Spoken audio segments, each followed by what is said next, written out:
Blood trickled down Jasmine McDonald's lip as she counted the bills in her secret stash. $2,847. Not enough to disappear. Not yet. Then a man with dragon tattoos curling up his neck asked her one question. Who the one fuck did this to you? By morning, the men who'd hurt her were gone. Vanished. And Jasmine realized she'd traded one nightmare for something far more dangerous, a Korean Mafia boss who'd decided she belonged to him. You're under my protection now, Hyun-woo Lim said, his voice cold as winter steel. Whether you like it or not. And God help her, she was beginning to like it. Asterisk. Before we dive into Jasmine and Hyun-woo's dangerous world, my mother told me I'd never reach 1,000 subscribers with these dark romance stories. Let's prove her wrong together. Hit that subscribe button and comment where you're watching from. Are you team run from the Mafia boss or team stay for the protection? Let me know below. The concealer wasn't thick enough anymore. Jasmine McDonald pressed the makeup sponge harder against the bruise spreading across her left cheekbone, watching her reflection in the club's bathroom mirror under harsh LED lights. The swelling made her eye look smaller, and no amount of foundation could hide the split in her bottom lip. It's fine, she whispered to herself, the lie tasting like copper and shame. Just 3 more weeks. Save. 500,000 more, then disappear. Just 3 more weeks. She'd been telling herself variations of that lie for 8 months now. At 27, Jasmine McDonald was supposed to be living her dream life in Seoul. Teaching English to kindergartners, exploring markets in Insadong, maybe dating a nice guy who'd show her the real Korea beyond tourist traps. Instead, she was trapped in a nightmare with a man whose charming smile had concealed something rotten underneath. Thomas had seemed perfect when they'd met at an expat networking event. Confident, protective, intense in that way that had felt romantic at first. She hadn't recognized the red flags until his hand first connected with her face 4 months into their relationship. By then, she'd moved into his apartment, quit her teaching job for the better opportunity he'd arranged at this club, and alienated most of her friends. Now she worked double shifts at Club Azure, one of Seoul's most exclusive night spots, serving expensive whiskey to men in expensive suits, while hiding injuries and saving every one she could in a bank account Thomas didn't know about. 2,847,000. That's what she had so far. She needed 3,500,000 to vanish completely. New apartment deposit in Busan where Thomas had no connections. Plane ticket back to Kingston if necessary. Enough money to survive until she found legitimate work. 3 more weeks of tips at this rate. 3 more weeks of survival. Jasmine. VIP section needs service now. Her manager's voice cut through the bathroom door like a blade. She took one breath, pasted on the sultry smile the club required, and returned to the floor. The bass from the DJ booth vibrated through her chest as she navigated through the crowd toward the VIP section. Tray balanced perfectly despite her shaking hands. Table 7 held a group she'd never seen before, 5 Korean men in suits so expensive they made the club's usual clientele look cheap. But it was the man at the center who made everything else disappear. Late 30s, sharp jawline, hair swept back to reveal a face that could have been carved from stone. But it was his tattoos that caught her eye, intricate dragons coiling up his neck from beneath his white collar, disappearing into his hairline. His eyes were dark, calculating, the kind that missed nothing. Hyun-woo Lim. She didn't know his name yet, but she recognized power when she saw it. "Good evening, gentlemen," Jasmine said in practiced Korean, her accent still noticeable but serviceable. "What can I get you?" "Hibiki 30-year, neat," one of the men ordered. "Clase Azul Reposado," said another. But the man in the center, the one with the dragon tattoos, didn't speak. He just watched her with an intensity that made her skin prickle. "And for you, sir?" she asked, meeting his gaze despite every instinct screaming to look away. "Whiskey, Suntory Yamazaki 25. His voice was deep, controlled, his English flawless, with barely a trace of accent. Then his eyes traveled to her face, and everything stopped. "That's quite a bruise." Jasmine's practiced smile didn't falter. "I'm clumsy. Walked into a cabinet door this morning. Did you?" It wasn't a question. His gaze dropped to her wrist where her long-sleeve shirt had ridden up, revealing finger-shaped bruises and a ring around her wrist. "You must be exceptionally clumsy." She tugged her sleeve down quickly, heat flooding her face. "I'll get your drinks." She fled toward the bar, her heart hammering. Most customers either didn't notice or pretended not to. This man had looked at her like he was reading a book written on her skin, cataloging every injury, every secret, every lie. When she returned with their drinks on a silver tray, arranged by price point as she'd been trained, the tattooed man was still watching her. His companions were deep in conversation in rapid Korean she couldn't quite follow. But he sat silent, those dark eyes tracking her every movement. She set his whiskey down last. His hand moved, not to take the glass, but to gesture at the seat beside him. Sit. I'm working, Jasmine said automatically. Sit. Not aggressive, not loud, but commanding in a way that expected obedience, the kind of voice that didn't hear no often. Against every ounce of better judgment, Jasmine glanced around. The VIP section was relatively isolated, her manager occupied with a complaint at the bar. She slid into the leather booth beside him, keeping distance between them. What's your name? He asked. Jasmine. Jasmine, he said it slowly, like tasting wine. I'm Hyun-woo Lim. He sipped his whiskey, never breaking eye contact. How long? How long what? How long has someone been putting their hands on you? The air left Jasmine's lungs. I don't. His voice was soft but sharp as a blade. I've seen enough violence in my life to recognize the patterns. That bruise on your cheek is fresh, less than 12 hours old. The split lip is from the same incident. The fingerprints on your wrist are older, maybe 4 days. You're wearing long sleeves in a hot club to hide more injuries. He leaned forward slightly. And the way you flinched when I told you to sit, even though I wasn't aggressive, that's learned behavior. Survival instinct. His jaw tightened. So I'll ask again. How long? Tears burned behind Jasmine's eyes, but she blinked them back. She'd gotten good at that. 8 months. And you're still with him. I'm saving money to leave. The words came out defensive, desperate. I just need 3 more weeks. I have a plan. I'm handling it. Time. Hyun-woo's laugh was bitter, dangerous. Men like whoever is doing this don't give you time. Tomorrow. He didn't finish the sentence. He didn't need to. He reached into his jacket pocket, pulled out a business card, and slid it across the table. Heavy black cardstock. Minimalist design, just a name in Korean and English. And a phone number. Hyun-woo Lim. Representative. When you're ready to stop handling it alone, he said quietly, call me. Why would you help me? Jasmine's voice cracked. You don't even know me. Something dark and painful flickered in Hyun-woo's eyes. Let's just say I have experience with men who hurt women. And I have resources to make sure they stop. He paused, and his next word carried weight like a promise or a threat. Permanently, before Jasmine could respond, he stood, drained his whiskey in one swallow, and placed a 500,000 note on the table easily 10 times what the drink cost. Keep the change, he said. Then to his men in Korean, we're leaving. They filed out like a small army, and Jasmine sat frozen, staring at the business card in her trembling hands. She should throw it away. This stranger, this intense, clearly dangerous man getting involved with him would be insane. But she slipped the card into her bra, next to her secret bank book. Just in case. 4 nights later, everything fell apart. Jasmine's shift ended at 2 a.m. She was exhausted. Every muscle in her body sore from the beating Thomas had given her 2 days ago because she'd come home 20 minutes late. He'd pushed her down the stairs accidentally. He'd sworn afterward while crying and apologizing, and her ribs still ached with every breath.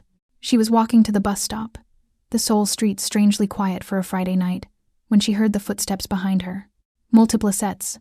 Too close. To the Liberate. Jasmine McDonald. She froze. That wasn't Thomas's voice. She turned slowly to find 4 men, all Korean, all wearing dark clothes, all watching her with predatory interest. The leader had a scar running from his eye to his jaw and a smile that made her blood run cold. You don't know us, he said in Korean accented English. But we know you. Thomas's girlfriend. Terror flooded Jasmine's veins. I don't. Thomas owes our boss money, the scarred man continued, stepping closer. A lot of money. 50 million, to be exact. He's not paying. So we take what he values. His smile widened. He says a pretty foreign girl like you is worth at least 20 million on the right market. We're going to find out if he's right. The word market hit Jasmine like ice water. Human trafficking. They were going to sell her.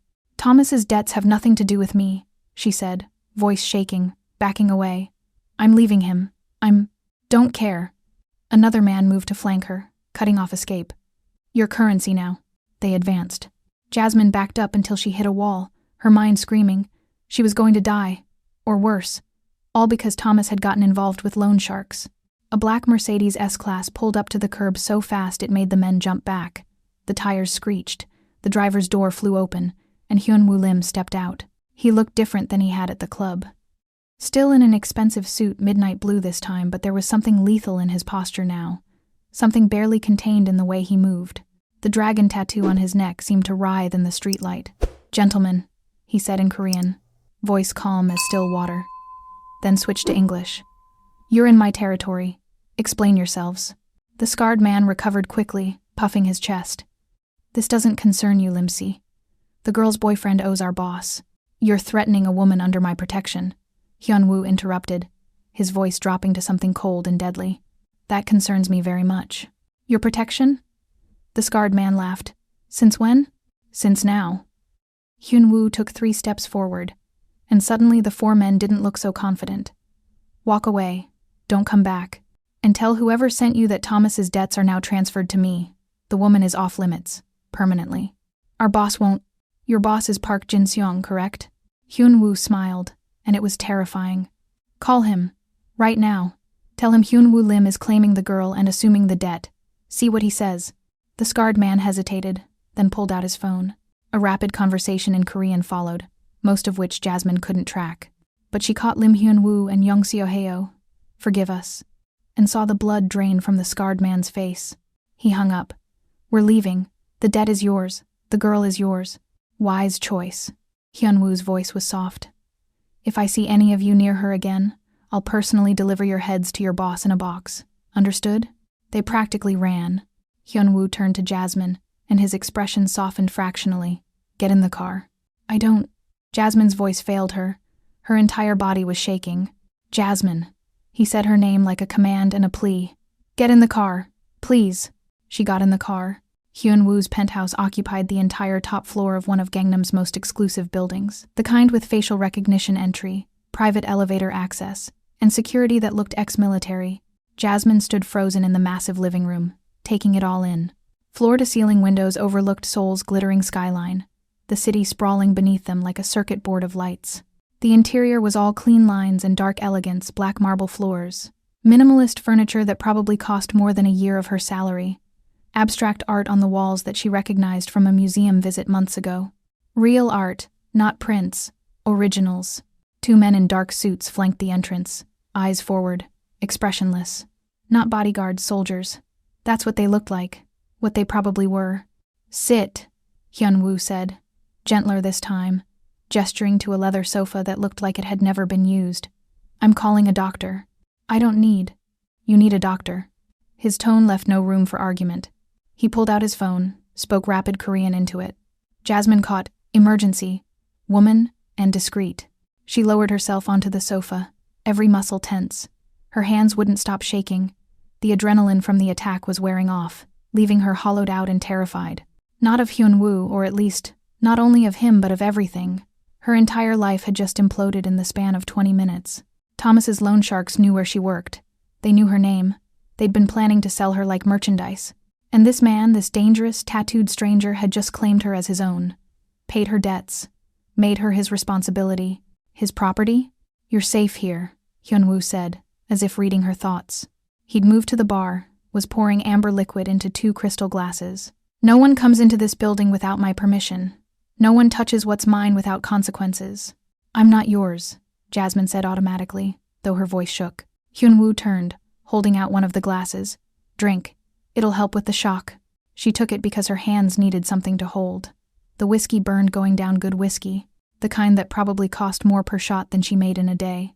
"You are mine now, whether you accept it or not," Hyun-woo said calmly, sitting in the chair across from her far enough to not feel threatening, close enough to maintain control. "I claimed you in front of Park Jin-seong's men. I assumed your boyfriend's 50 million debt. That makes you my responsibility, my asset." He paused. "My protection. I didn't ask you to." "No, you didn't." He sipped his drink, dark eyes never leaving her face. "But those men were going to traffic you, sell you to the highest bidder. You'd have disappeared into a nightmare you'd never wake up from." His voice dropped. "I stopped that. You're welcome." Jasmine wanted to argue, to rage at the arrogance, the presumption, but he was right. She'd been seconds from being thrown into a van, from vanishing into a hell that made Thomas's abuse look merciful. "Why?" The word came out broken. "Why would you do this for me? You don't know me." Something painful flickered across Hyun-woo's face, so fast she almost missed it. I have my reasons. Before Jasmine could press, the doorbell chimed a soft, expensive sound. One of the suited men answered, and a woman in her 50s entered, carrying a medical bag. She looked professional, calm, like being called to a Mafia boss's penthouse at 3 a.m. was routine. It probably was. Dr. Choi, Hyunwoo said in Korean, then switched to English. This is Jasmine. Please examine her. She's been assaulted. Dr. Choi's expression didn't change, but her eyes softened with sympathy. Come, dear, let's go somewhere with better light. Hyunwoo gestured to a hallway. Guest room, second door. The guest room was larger than Jasmine's entire apartment with Thomas. King-sized bed with white linens that looked like clouds. An ensuite bathroom done in white marble and gold fixtures. A window overlooking the Han River in the distance. Dr. Choi worked efficiently, examining the bruises on Jasmine's face, ribs, wrists. She asked questions in gentle English. Does this hurt? How long ago? Any dizziness? And made notes on a tablet. No broken bones, she finally said. But you have significant bruising, old and new. Your ribs are badly contused. This injury pattern. She paused delicately. This is consistent with ongoing domestic violence. Tears burned Jasmine's eyes. Hearing it said so clinically, so matter-of-factly, made it real in a way she'd been avoiding for months. I'm leaving him, she whispered. I was going to leave. You don't have to explain yourself to me, Dr. Choi said kindly, packing up her supplies. But you do need rest and proper care. I'm leaving pain medication and anti-inflammatory gel. Follow the instructions. She stood, touched Jasmine's shoulder gently. You're safe now. Hyunwoo doesn't make promises he doesn't keep. After she left, Jasmine sat on the edge of the enormous bed, staring at her reflection in the mirror across the room. She looked like a ghost, pale, bruised, hollow-eyed, lost. A soft knock at the door. Come in, she said numbly. Hyunwoo entered, carrying a tray with tea and what looked like porridge. You need to eat something. I'm not hungry. You're in shock. Your body needs fuel. He set the tray on the nightstand. There are clothes in the closet new, in various sizes. Bathroom has everything you need. Take a shower if you want. Sleep if you can. I'll be in the next room if you need anything. He turned to leave. Hyunwoo. Jasmine's voice stopped him. What happens tomorrow? He looked back, and for a moment, his controlled mask slipped. She saw something raw underneath pain, determination, something almost protective. Tomorrow your life changes, he said quietly. Thomas and the men who threatened you tonight will be dealt with. You'll stay here until it's safe, until I decide what to do with you. I'm not a thing to be decided. No, he agreed. You're a person who is being beaten and nearly trafficked. Right now, you have two choices. Accept my protection and live, or walk out that door and take your chances with what's waiting out there. Choose. Jasmine stared at him, hating the truth in his words. What if I want to go home? Back to Jamaica? Then I'll put you on a plane tomorrow with enough money to start over. His expression was unreadable. But something tells me you're not ready to give up on Seoul yet. You came here with dreams. Thomas stole them. Maybe I can help you get them back. He left before she could respond, the door clicking shut with expensive silence. Jasmine didn't remember falling asleep. One moment she was staring at the ceiling, mind racing. The next, she was waking to dim light filtering through blackout curtains, her body sinking into mattress so soft it felt like floating. What she didn't know was that Hyunwoo stood in her doorway for nearly an hour after she'd finally drifted off, watching her sleep with an expression that would have terrified his enemies. Not possessive, not predatory, haunted.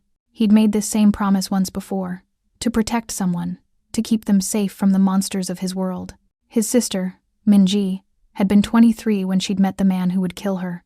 Charming, successful, perfect on the surface. Hyunwoo had been too busy building his empire then, too focused on power and territory to notice the bruises she hid, the fear in her voice when she thought no one was listening. By the time he'd discovered the truth, Minji was in the hospital with internal bleeding. 3 days later, she was dead. Hyunwoo had made the man who killed her suffer for 72 hours before allowing him to die, had torn apart his organization, destroyed everyone who'd enabled him, built his reputation on the screams of men who'd thought themselves untouchable. But it hadn't brought Minji back. Looking at Jasmine now bruised, broken, but somehow still fighting, he saw his sister's ghost, the woman he'd failed, the second chance he didn't deserve. I won't fail again, he whispered in Korean to the sleeping woman who didn't hear him. This time I'll save you. even if you end up hating me for it. He pulled out his phone, sent 3 text messages in rapid succession. To his second-in-command, find Thomas. Bring him to the warehouse. Alive. To his intelligence officer, full background on Jasmine McDonald. Everything. Family, history, why she's in Seoul.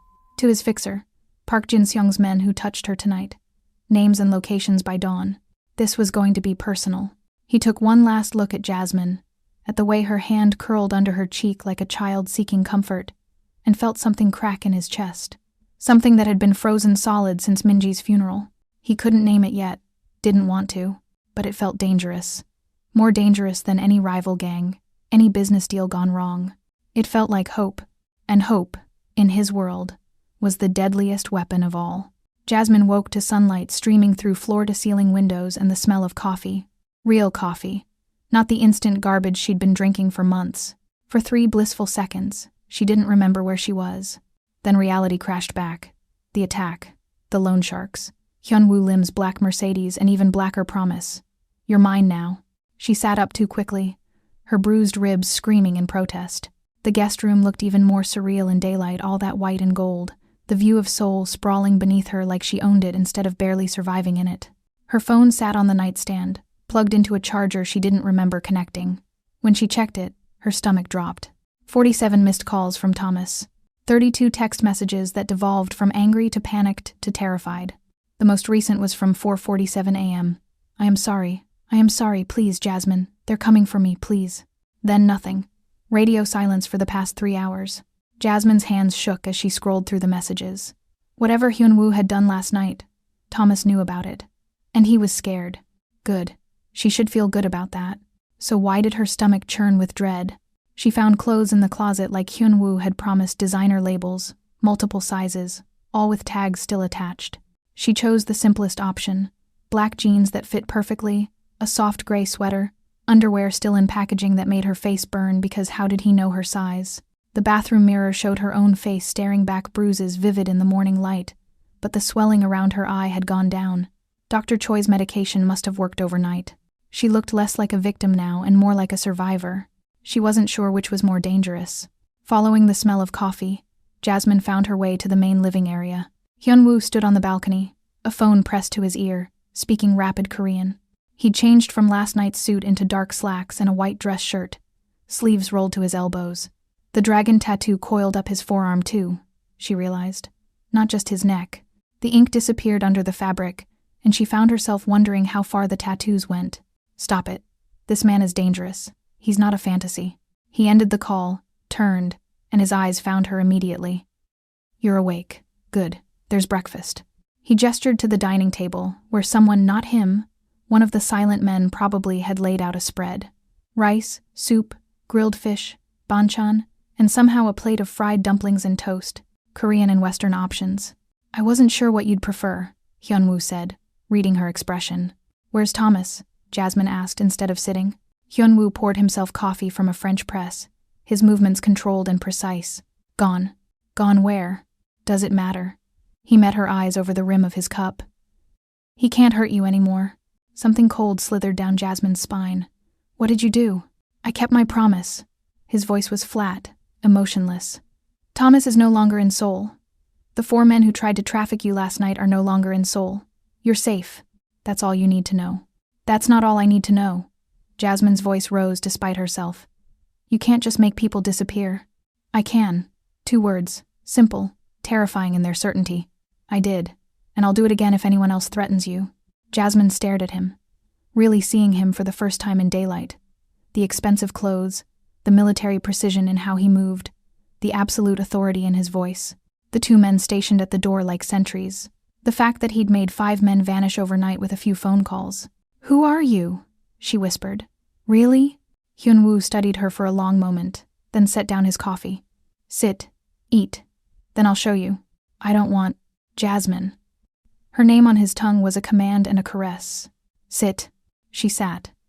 Not because she was afraid, or not only because she was afraid, but because her legs wouldn't hold her anymore. Whatever she'd walked into, it was far bigger and darker than she'd imagined. She picked at the food while Hyunwoo watched her with that same intense focus from the club, like she was a puzzle he was determined to solve. You asked who I am, he said finally. I'm a businessman. Import-export, real estate, entertainment venues, all legitimate on paper. And off paper? His smile was cold. Off paper, I control territory from Gangnam to Itaewon. I move money for people who can't use banks. I provide protection for businesses that need it. I solve problems that the police can't or won't touch. He leaned forward. I'm what the Americans call a fixer. What my enemies call a gangster. What my friends call a necessary evil. You're Mafia, Jasmine said numbly. That's a Western term, but yes, close enough. He didn't look ashamed. Didn't look proud either. Just stated it like fact. And now that you're under my protection, you're part of this world whether you like it or not. I never asked. You called me. His voice turned sharp. The moment you kept my business card instead of throwing it away, you made a choice. Last night when you got in my car, you made another. Now you're here, eating at my table, wearing clothes I provided, safe because I made you safe. You're in this, Jasmine. The only question is whether you accept it willingly or fight me every step. Jasmine pushed her plate away, nausea rising. I want to leave. No, you don't. Yes, If you wanted to leave, you'd have taken my offer last night. Plane ticket home, money to start over. You didn't. Hyunwoo stood, towering over her. You stayed because some part of you knows the truth. You have nothing out there. No job that wasn't controlled by Thomas. No apartment that's safe. No money that's enough. No friends who didn't disappear when the abuse started. His voice gentled fractionally. You have nothing out there. But in here, with me, you have everything. Safety, protection, resources, a chance to rebuild. At what cost? Jasmine stood too, meeting his eyes even though it terrified her. What do you want from me? Something dark and hungry flashed across Hyunwoo's face. I haven't decided yet. The honesty of it shocked her more than a lie would have. I'm leaving, she said, moving toward the door. She made it 3 steps before the 2 suited men blocked her path. Not aggressive, just there, immovable. Move, Jasmine demanded. They didn't even blink. Let her try, Hyunwoo said in Korean. One of the men younger, with a scar on his chin, spoke in English. You're under Boss Lim's protection, Miss McDonald. We can't allow you to leave unescorted. It's for your safety. I don't want your protection. Unfortunately, Hyunwoo said from behind her. You don't get a choice. Not anymore. Park Jin-sung knows I claimed you. My rivals know. Every criminal in Seoul now knows that Hyunwoo Lim has a weakness. His voice turned hard. That makes you a target. If you walk out that door alone, you'll be dead or disappeared within 24 hours. They'll use you to get to me. Jasmine spun to face him. Then let me go home. Put me on a plane to Jamaica like you offered. Is that really what you want? He moved closer, predatory. To run back home a failure? To tell your family you couldn't make it? To give up everything you came here for because one man broke you?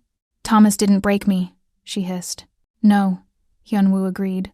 So close now she could smell his cologne, something dark and expensive. He didn't.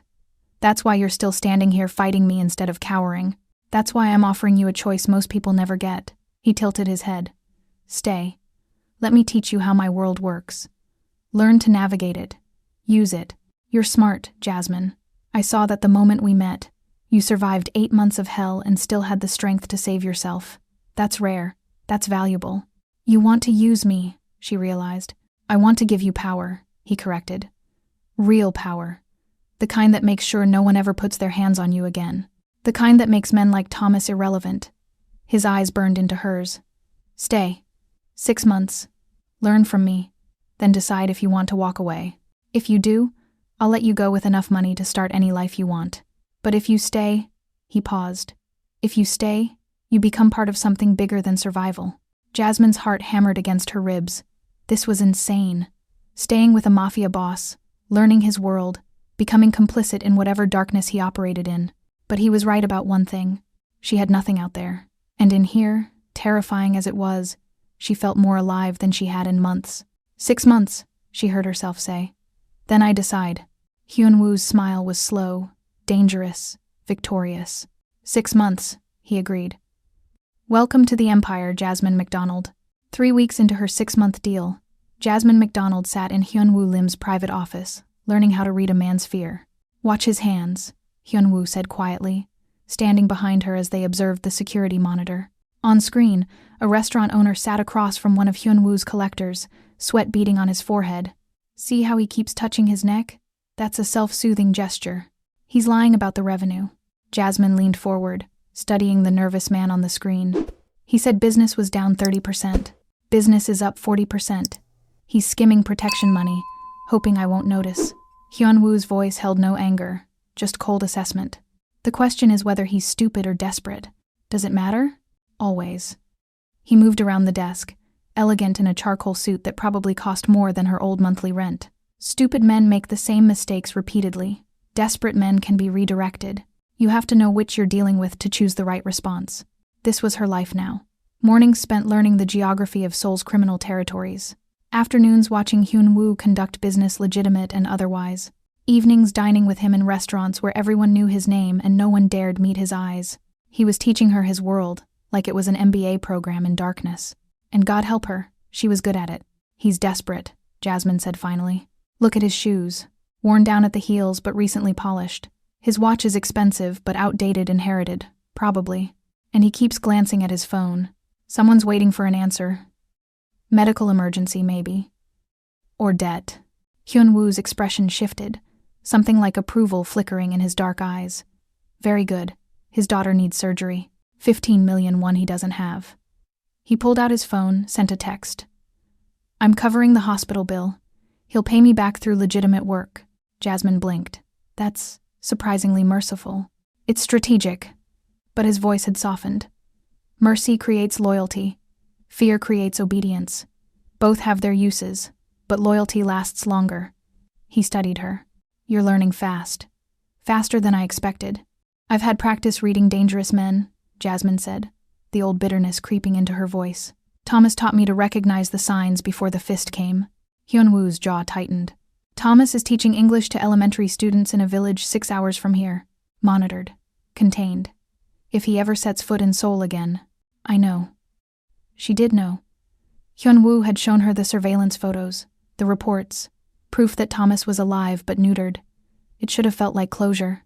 Instead, it felt like Hyun-woo had branded his ownership onto every part of her old life. You're angry, he observed. I'm confused. Jasmine stood, pacing to the window that overlooked Gangnam's glittering skyline. 3 weeks ago, I was a victim.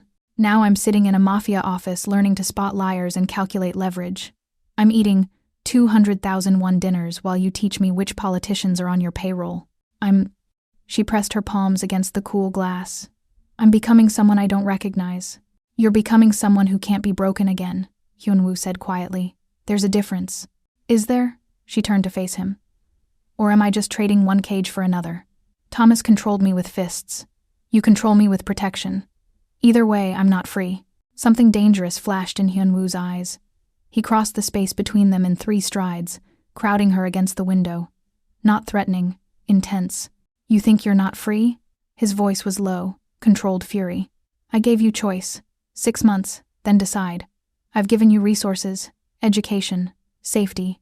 I've asked nothing of you except your attention and your time. Thomas took everything and gave you bruises in return. He leaned closer. Don't compare me to him, ever. Jasmine's heart raced, but she didn't back down. Then what are you giving me, Hyun-woo? Really? Power? Or just the illusion of it? Tonight, he said abruptly, stepping back. You'll see the difference. The meeting took place in a private room at an upscale Korean BBQ restaurant in Cheongdam-dong, the kind where each room was soundproofed and the staff knew not to interrupt. Jasmine sat beside Hyun-woo at a low table, wearing the designer dress he'd left in her room that morning. Midnight blue, modest but elegant. Armor disguised as fashion. Across from them sat 3 men rival crime bosses whose territories bordered Hyun-woo's. The tension was thick enough to choke on. This is highly irregular, Lim Si, the oldest one said in Korean, eyeing Jasmine with undisguised suspicion. Bringing a woman to these discussions. Jasmine is my associate, Hyun-woo replied smoothly in Korean, then switched to English for her benefit. She's learning the business. Consider it a courtesy that I'm being transparent about my operations. Or consider it an insult, the second man said in accented English. He was younger, sharper, with cold eyes that reminded Jasmine of snakes. We discuss serious matters, not entertainment for your foreign pet. Jasmine felt Hyun-woo go absolutely still beside her, the kind of stillness that preceded violence. Choose your next words carefully, Kim-si, Hyun-woo said softly. My patience has limits. Does it? Kim leaned forward, smiling. I hear you've gone soft, taken in a stray. Let your guard down. Some of us wonder if Hyunwoo Lim is still the same man who built this empire on blood, or if he's been domesticated. The air in the room crystallized. You want to test that theory? Hyunwoo's voice was silk over razor blades. I'm happy to demonstrate how undomesticated I remain. The third man, silent until now, held up a hand. Enough! We're here to discuss the Itaewon territory dispute, not insult each other's choices.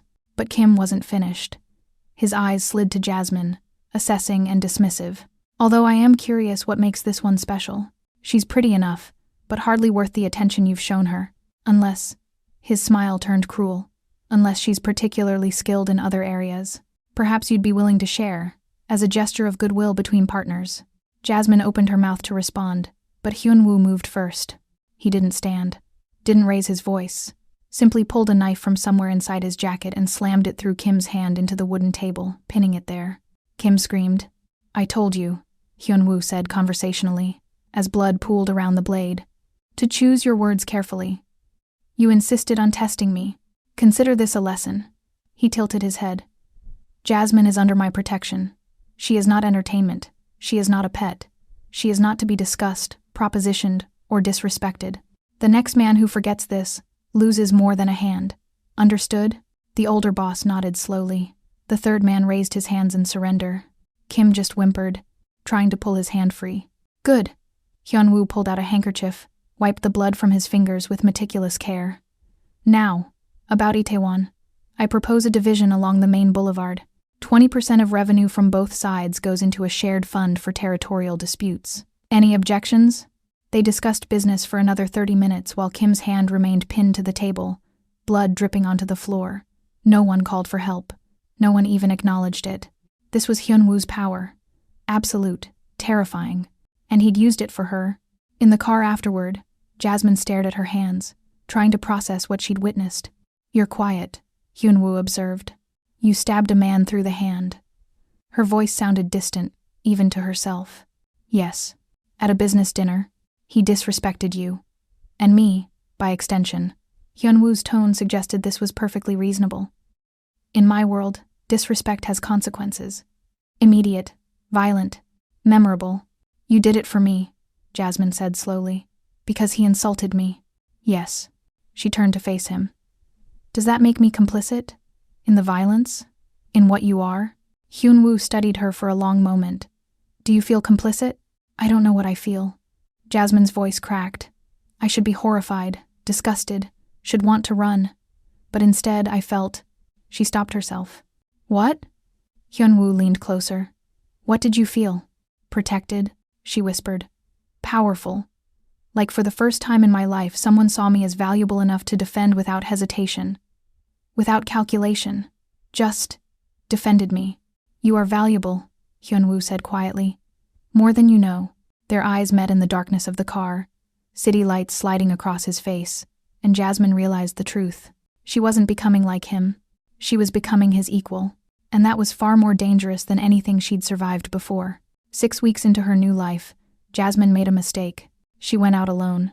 Not far, just to the convenience store 3 blocks from Hyunwoo's building for the specific brand of coffee she'd developed a taste for. Hyunwoo was in a meeting, his guards occupied, and she'd convinced herself she didn't need protection for a 10-minute errand. She was wrong. The hand clamped over her mouth as she turned into the alley shortcut, dragging her backward into shadows. Jasmine's training kicked in. Hyunwoo had taught her to fight, but the voice in her ear froze her. Quiet, or I'll make a scene you'll regret. Thomas. He released her, and Jasmine spun around. He looked terrible. Gaunt, unshaven, eyes wild with desperation and something darker. This wasn't the charming man she'd met a year ago, or even the violent one she'd escaped. This was something broken and dangerous. Thomas, she breathed. You're not supposed to be in Seoul. Yeah, well, a lot of things aren't supposed to happen. His laugh was bitter, unhinged, like my girlfriend becoming a Mafia whore. Jasmine's hand itched to slap him, but she held still. I'm not your girlfriend. Haven't been for 2 months. Because he stole you. Thomas stepped closer, and she smelled alcohol on his breath. That tattooed psychopath threatened me, shipped me off like garbage, took everything I had, including you. Do you have any idea what he did to me, Jasmine? What I've lost? What you lost? Anger flared, hot and bright in her chest. You were beating me, Thomas. You put me in the hospital twice. You racked up 50 million inches debt with loan sharks who were going to traffic me to pay it off. You lost nothing, you didn't destroy yourself.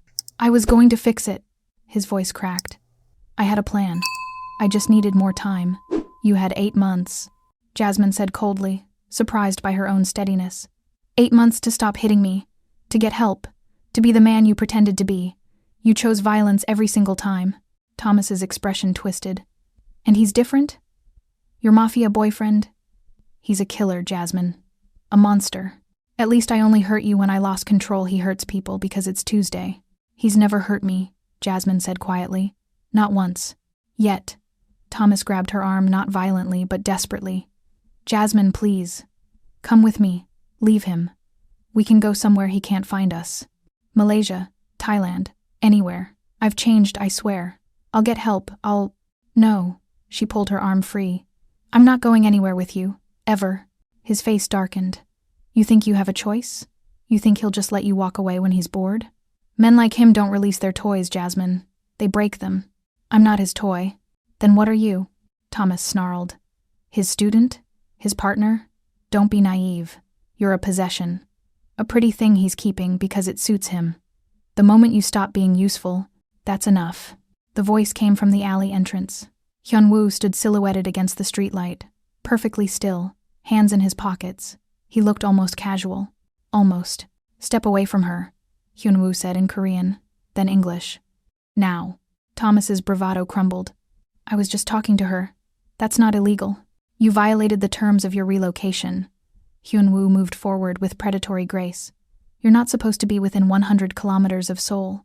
You're not supposed to contact Jasmine in any way. You're certainly not supposed to touch her. He stopped 3 meters away. You broke all 3 rules.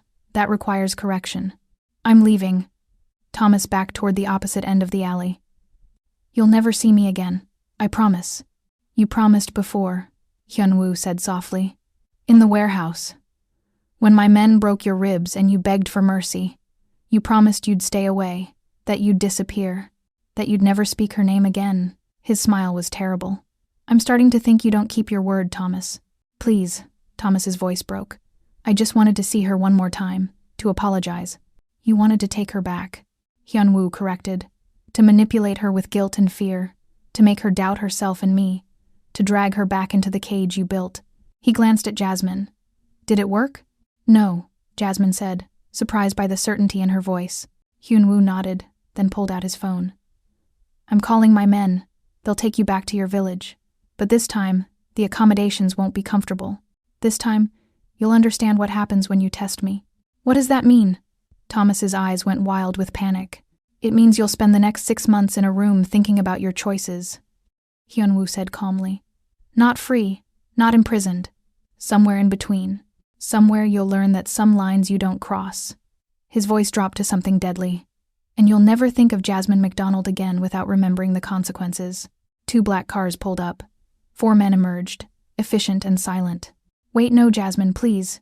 Thomas struggled as they grabbed him. Tell him to stop. Tell him, goodbye, Thomas, Jasmine said quietly. They dragged him away. His screams echoed off the alley walls, then were cut off by a car door slamming. Then silence. Hyun-woo turned to her, and his expression shifted from cold fury to something gentler. Are you hurt? No. He didn't, I'm fine.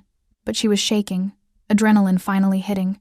Hyun-woo pulled her into his arms, and she let him, pressing her face against his chest.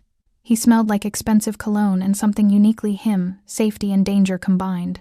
You shouldn't have left alone, he murmured into her hair. I know. You could have been taken, hurt, used against me. I know.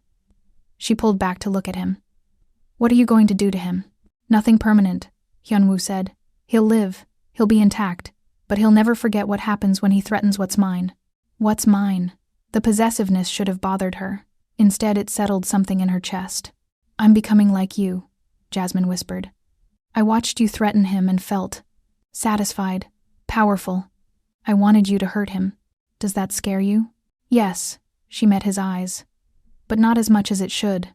Hyun-woo cupped her face gently, thumb tracing her cheekbone, where Thomas's bruises had long since faded. You're not becoming like me. You're becoming the person you were always meant to be before men like him tried to break you.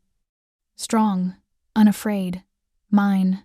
He kissed her then, soft and devastating, and Jasmine kissed him back. She'd crossed a line tonight, maybe several, but she couldn't bring herself to care. The kiss changed everything and nothing. Jasmine woke in her guest room the morning after Thomas's return, sunlight streaming through windows that suddenly felt less like sanctuary and more like a gilded cage. Hyunwoo hadn't pushed for more after that devastating kiss in the alley. He'd simply driven her home, walked her to her door, and left her with words that haunted her sleep. You're mine now, in every way that matters. She found him on the penthouse balcony, coffee in hand, staring at the Seoul skyline with an expression she'd never seen before, unguarded, almost melancholy. You're up early, he said without turning. Couldn't sleep. Jasmine joined him, accepting the second cup of coffee he'd already poured. He always knew, always anticipated. Were you ever going to tell me about your sister? Hyunwoo's hand tightened on his cup. Who told you? No one. I've been listening, watching. She'd learned from the best, after all. You have a photo in your office hidden in the drawer, but I saw it when you were on the phone last week. A young woman, your eyes, your smile, and the way you look at me sometimes. She paused. I remind you of her, don't I? For a long moment, he said nothing. Then, her name was Minji. She was 23 when she died. What happened? She met a man, Kim Jae-sung, charming, successful, perfect on the surface. His voice was flat, emotionless, too controlled. I was building my empire then, too focused on power to notice she was in trouble. By the time I realized he was hurting her, he stopped, jaw clenching. She was in the hospital with internal bleeding. 3 days later, her heart gave out. Jasmine's chest tightened. Hyunwoo, I made him suffer, he continued, as if she hadn't spoken. 72 hours in a warehouse, every bone broken, every nerve ending screaming.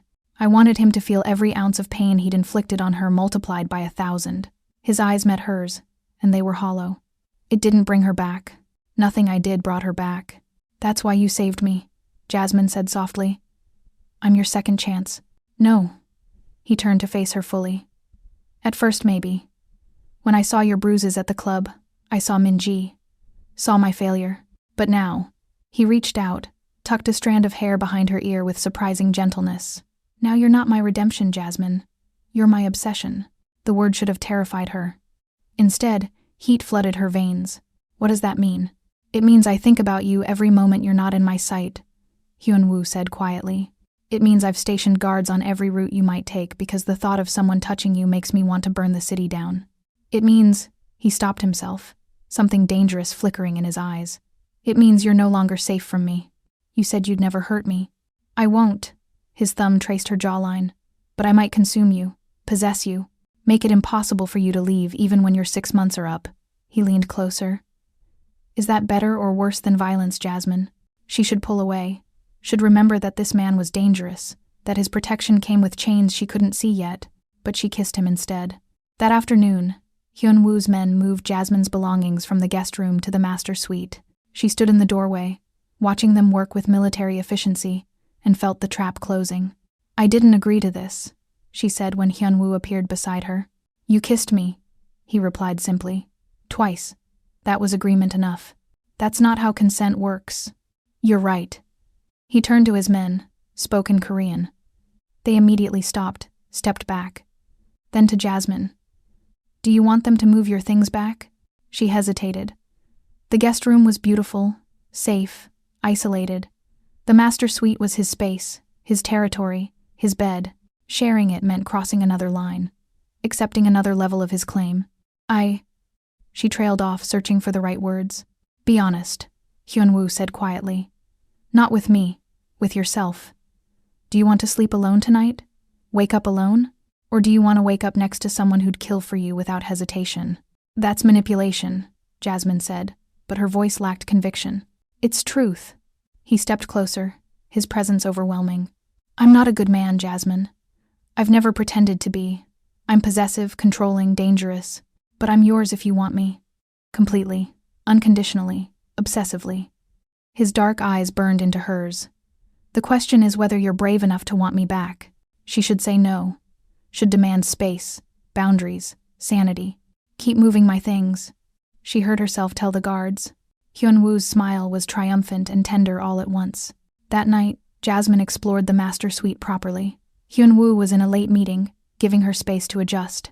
The room was massive, California king bed, sitting area, a bathroom that looked like a spa, and a walk-in closet where her new designer wardrobe now hung beside his suits. But it was the safe hidden behind a painting that caught her attention. Not locked, almost like he wanted her to find it. Inside, passports multiple, different names. Bank statements showing accounts in the Cayman Islands, Switzerland, Singapore. Weapons, a handgun, ammunition, a knife with dried blood on the handle, and photographs. Minji's hospital photos. Bruised, broken, barely alive. And beneath those, surveillance photos of Jasmine. At the club before they'd met. Walking to the bus stop. Grocery shopping. Dozens of them. Dated weeks before their first encounter. Her blood ran cold. He'd been watching her, stalking her. Their meeting hadn't been chance, it had been planned. Find anything interesting? Jasmine spun. Hyun-woo leaned against the doorframe, expression unreadable. You were watching me, she said, voice shaking. Before the club, before everything. This wasn't fate or coincidence. You hunted me. Yes. No denial, no shame. Why? Because I saw Thomas hit you outside your apartment 3 weeks before we met, Hyun-woo said calmly. I was in the neighborhood on business. Saw him drag you inside, heard you scream. And something in me. He moved into the room. Something broke, or woke up. I had you investigated. Learned everything. Your schedule, your habits, your favorite coffee. Then I waited for the right moment to step in. That's insane, Jasmine whispered. You manipulated everything. I orchestrated an opportunity, he corrected. But your choices were your own. You kept my card. You called me even if it was circumstance that forced it. You got in my car. You stayed. You kissed me. He stopped in front of her. I may have created the stage, Jasmine, but you chose to step onto it. I can't trust you, she said, even as her heart hammered traitorously. How can I trust anything when you've been controlling this from the beginning? You can't, Hyun-woo agreed. But you can trust this. I will never let anyone hurt you again. I will give you power, resources, protection. I will turn you into someone so strong that men like Thomas are irrelevant. His hand cupped her face. And I will possess you so completely that the thought of leaving never crosses your mind. Not because you can't, but because you won't want to. That's not love, Jasmine breathed. That's obsession. I know. His smile was sad, almost vulnerable. But it's all I have to give. She should run. Should demand he keep his promise and send her home. But Jasmine McDonald had learned something in 3 months with Hyun-woo Lim. Sometimes obsession felt safer than love. Love could be faked. Obsession was honest in its intensity. Show me, she whispered. He did. 4 months in, Jasmine McDonald was no longer just Hyun-woo's protected asset. She was his right hand. The shipment arrives at Busan port at 3 a.m., she said, standing in Hyun-woo's office reviewing logistics on the tablet he'd given her. Our contact says customs has been paid off, but I don't trust him. His accounts show irregular deposits. Someone else might be paying him more. Hyun-woo looked up from his paperwork, something like pride flickering across his face. Recommendation? Use our backup route. The extra cost is worth avoiding a potential setup. Jasmine set down the tablet. And replace the contact, permanently or otherwise.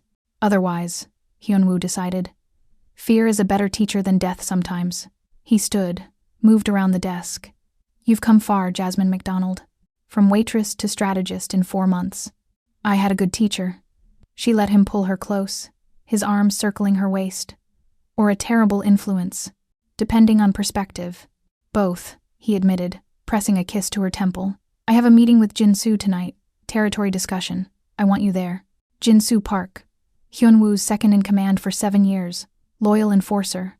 Trusted friend. If there was anyone in this organization Hyun-woo trusted completely, it was him. Of course, Jasmine agreed. She should have noticed Hyun-woo's tension. Should have recognized the tightness around his eyes, the way his hand lingered on his phone like he was waiting for bad news.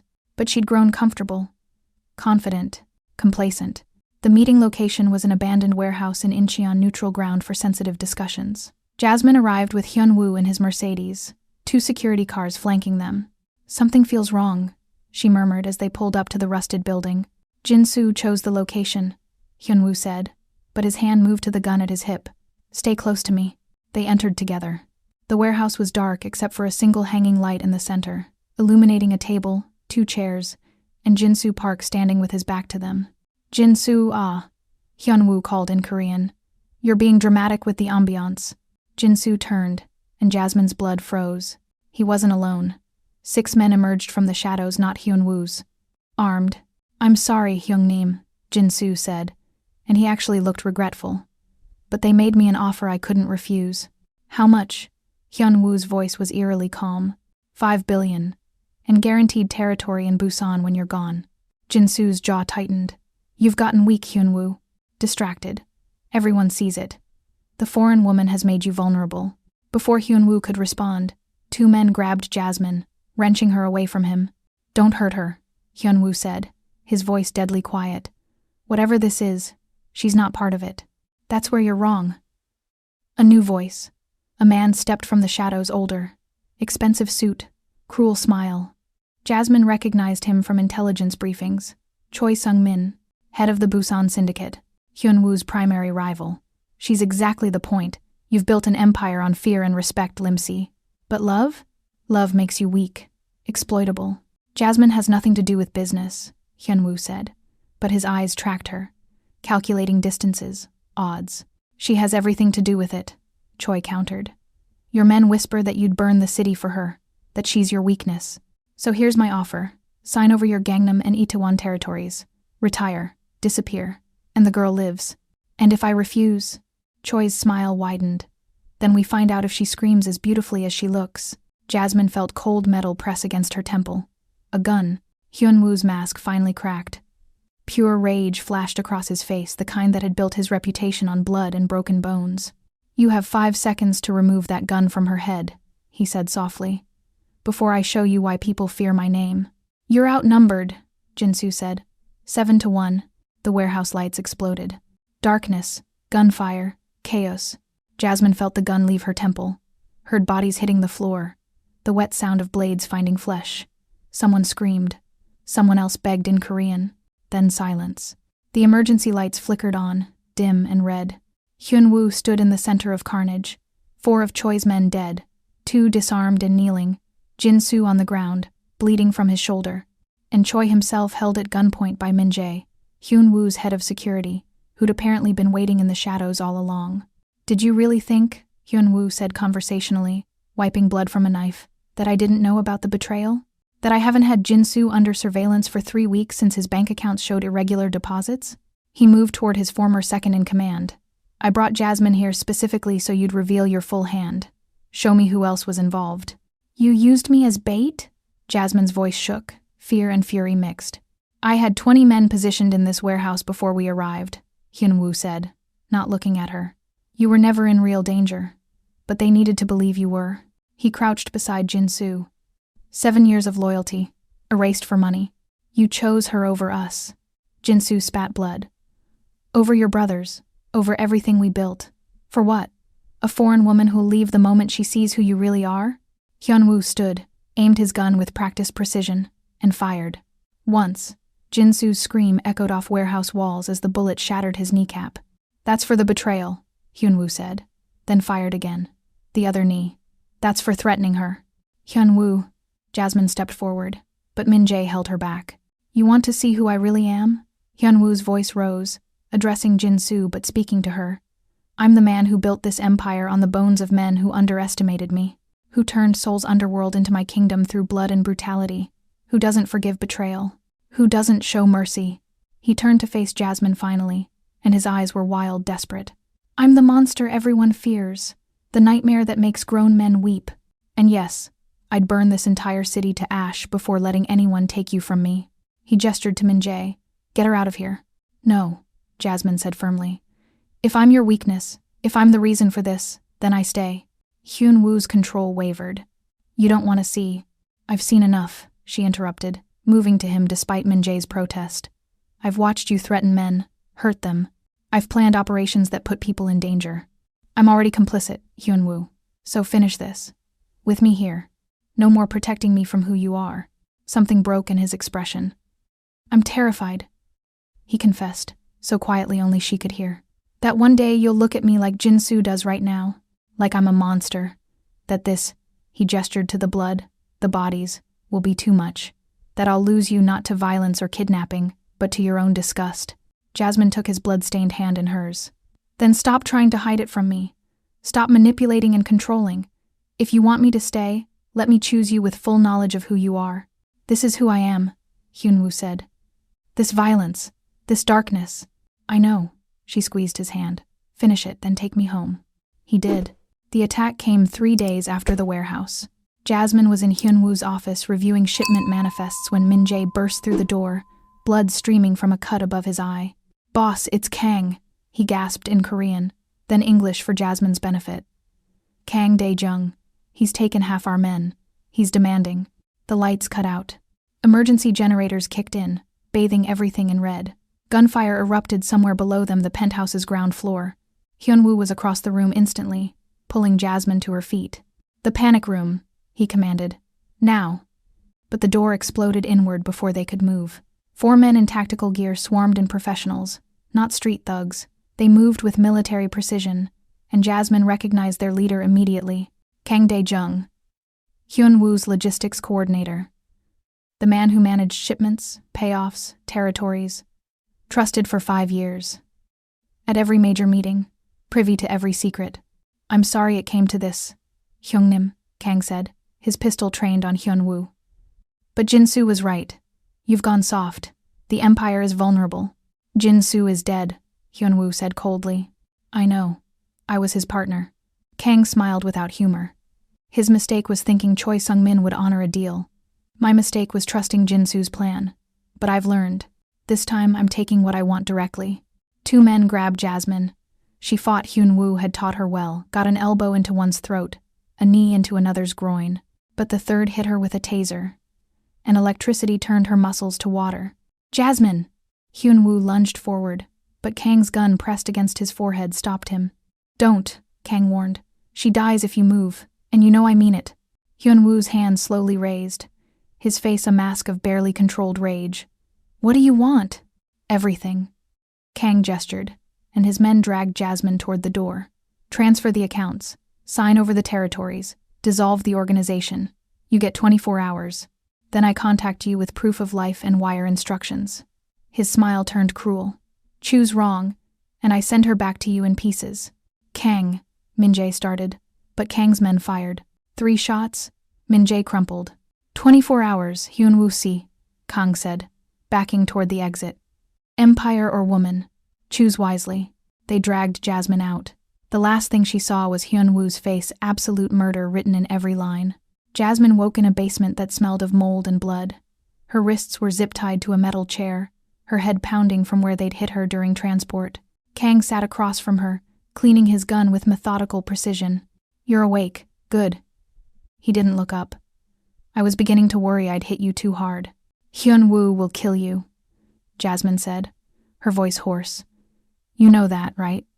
Whatever you think you'll gain, you won't live long enough to enjoy it. Maybe, Kang shrugged, but he'll be broken when I'm done. That's worth the risk. He finally met her eyes. Do you know what you cost him? Jinsu wasn't wrong. Since you arrived, Hyunwoo's made mistakes, shown weakness. Enemies smell blood in the water. You're an infection destroying him from the inside. I didn't ask. No one ever asks, Kang interrupted. But here you are anyway. The pretty distraction that might bring down an empire. He leaned forward. Tell me, was he worth it? Worth all this violence? Before Jasmine could answer, an explosion rocked the building. Hyunwoo didn't wait 24 hours. He didn't negotiate, didn't consider surrender. He called every loyal man left in his organization, 73 soldiers who'd proven their allegiance over years, and told them 3 words. Find her. Now. It took 6 hours.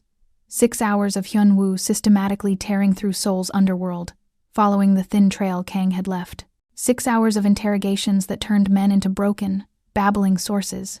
6 hours of barely controlled fury that made even his own men nervous.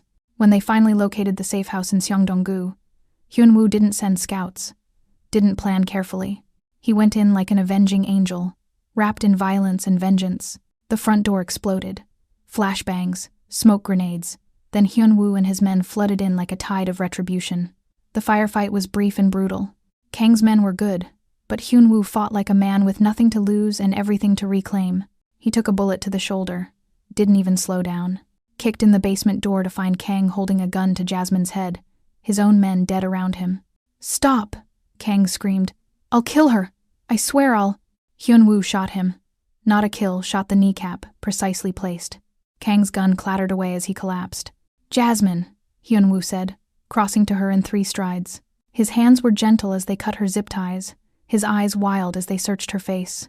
"Are you hurt? Did he—" "I'm okay," she managed. "Hyunwoo, your shoulder. Doesn't matter." He pulled her into his arms, and she felt him shaking. "Nothing matters except you're alive." Behind them, Kang laughed wetly through his pain. "You chose her. You actually chose her over everything." Hyunwoo turned, and Jasmine had never seen such cold rage on a human face. "My empire can be rebuilt. Lost territory can be reclaimed. Money can be earned again." He raised his gun. "But her? She's irreplaceable." He fired. Once. Final. In the car afterward, Seoul's lights bleeding past the windows, Jasmine finally spoke. "You gave up your empire for me." "Parts of it," Hyunwoo corrected, wincing as the bullet wound in his shoulder throbbed. "I'll get it back. But if I'd waited, negotiated, played it strategic, you'd have died. I couldn't risk that." "This is my fault," Jasmine whispered. "Kang was right. I've made you vulnerable. Your men are dying because—" "Stop." Hyunwoo's hand found hers, blood-stained and shaking. "You didn't make me vulnerable. You made me human again. There's a difference." "Is there?" "Look at what happened tonight. The violence, the death.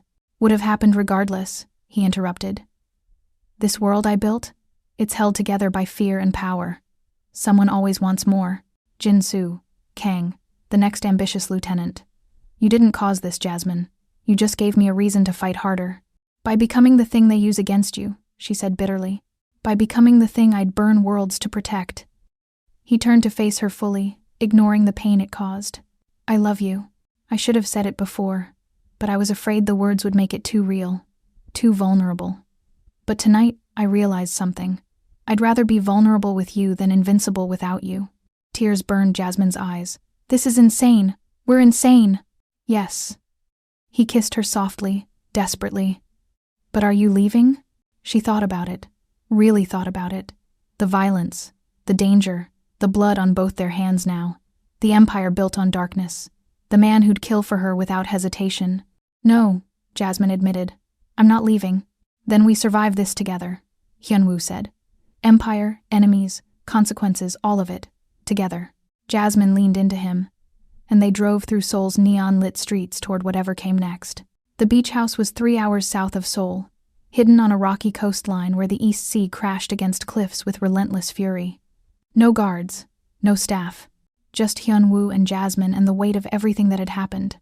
Hyunwoo stood on the deck, his injured shoulder bandaged, staring at the dark water. He'd been standing there for 2 hours, motionless as a statue, lost in thoughts Jasmine could only guess at. Inside, she packed her suitcase for the 3rd time, unpacked it for the 3rd time. The choice should have been simple. After everything, the violence, the betrayals, the blood leaving, was the sane option, the safe option. Hyunwoo had offered her that out weeks ago. Money, a fresh start, freedom, but sanity and safety felt hollow compared to what she'd found in the darkness. "You're leaving." Jasmine turned. Hyunwoo stood in the doorway, his expression carefully blank, but she'd learned to read him now, saw the fear beneath the control. "I don't know," she admitted. "I keep trying to decide, but you've seen too much," Hyunwoo finished quietly. "Seen what I really am, what this life costs." He moved into the room, wincing slightly from his wound. "Min Jae is alive, by the way, critical but stable. 12 other men weren't as lucky. 12 families without fathers, brothers, sons. Because of me. Because of Kang," Jasmine corrected. "Because I built an empire that rewards ambition with violence," Hyunwoo countered. "Because I created a world where betrayal is profitable and loyalty is a weakness to exploit. Because his voice cracked. "Because I let them use you against me. Let my feelings make you a target." Jasmine set down the shirt she'd been folding. "Is that what you think? That this is your fault?" "Isn't it?" He laughed bitterly. "I orchestrated our meeting, manipulated circumstances to keep you close. dragged you into my world without considering the consequences. And now, he gestured vaguely, now you're packing because you finally realized what I've known all along, that I'm poison, that anyone who gets close to me ends up destroyed. Stop, Jasmine said firmly. You want to know why I'm packing? It's not because of what you did. It's because of what I did. Hyunwoo frowned. What are you talking about? In that warehouse with Kang, when he said I was an infection destroying you from the inside. She took a shaky breath. I felt satisfaction. Not guilt.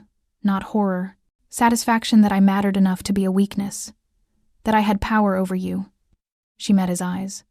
And when you shot him, when you killed him in front of me, I felt relieved, grateful, almost proud. Jasmine. I've become someone I don't recognize, she continued. Someone who plans criminal operations like their business deals, who watches violence without flinching, who measures her worth by how much a mafia boss would sacrifice for her. Her voice broke. I came to Seoul to escape my old life, and instead I've built a new one just as dark. Maybe darker. Then leave, Hyunwoo said softly, before it's too late, before you can't find your way back to who you were. That's the thing, Jasmine whispered. I don't want to go back. That Jasmine was weak, scared. Let men hurt her because she thought she deserved it. This Jasmine? She gestured to herself. This version is terrifying, but she's strong, unbreakable, alive. Hyunwoo crossed to her, cupped her face gently. You were always strong, Jasmine. I just gave you permission to see it. No, she covered his hands with hers. You showed me how to weaponize it. There's a difference. Is that a bad thing? I don't know anymore. She pulled away, paced to the window. The ocean stretched endless and dark. If I stay, I need things to change. Real change, not just promises. What do you want? Hyunwoo asked. Truth, Jasmine said immediately. No more manipulation. No more orchestrating situations to test me or protect me or control me. If we do this, we do it as equals. Real partners. Done. I'm not finished. She turned to face him. You need to talk to someone. About Minji. About the violence. About whatever darkness drives you. I can't be your only anchor, Hyunwoo. That's too much weight for anyone. His jaw tightened. Therapy? For a mafia boss? For a man who's lost too much and refuses to grieve. Jasmine corrected. You told me I was your obsession. But obsession isn't love. It's fear wearing a different mask. If you want me to stay, I need to know you can love me without consuming me. Hyunwoo was silent for a long moment. Then, what else? We scale back. The empire, the violence, the endless territorial disputes. I'm not asking you to go legitimate, I'm not naive, but there has to be a line we don't cross. A version of this life that doesn't end with one of us dead. She stepped closer. Can you do that? Can you choose peace over power? For you? Hyunwoo's eyes burned into hers. I'd burn the empire to ash. I don't want it burned, Jasmine said. I want it transformed, controlled. We keep what matters, release what doesn't, build something sustainable, instead of a kingdom held together by fear. You want to rebuild the organization, Hyunwoo realized. With you. I want us to survive this, Jasmine corrected. Together, but not at the cost of our humanity. Whatever's left of it. Hyunwoo pulled her close, his forehead resting against hers. I love you, he said quietly. Not as obsession, not as possession. As choice. As the only thing in my life that feels real. I love you too, Jasmine admitted, the words strange and terrifying and true. Even knowing what you are, what I've become. Maybe we're both broken beyond redemption. Or maybe, Hyunwoo murmured, we're exactly broken enough to fit together. He kissed her then. Not with the desperate hunger of before, but with something gentler, reverent. A promise instead of a claim. When they pulled apart, Jasmine saw tears on his face. The first time she'd ever seen him cry. I'll try, he whispered. To be better. To choose differently. To build instead of destroy. That's all I'm asking, Jasmine said.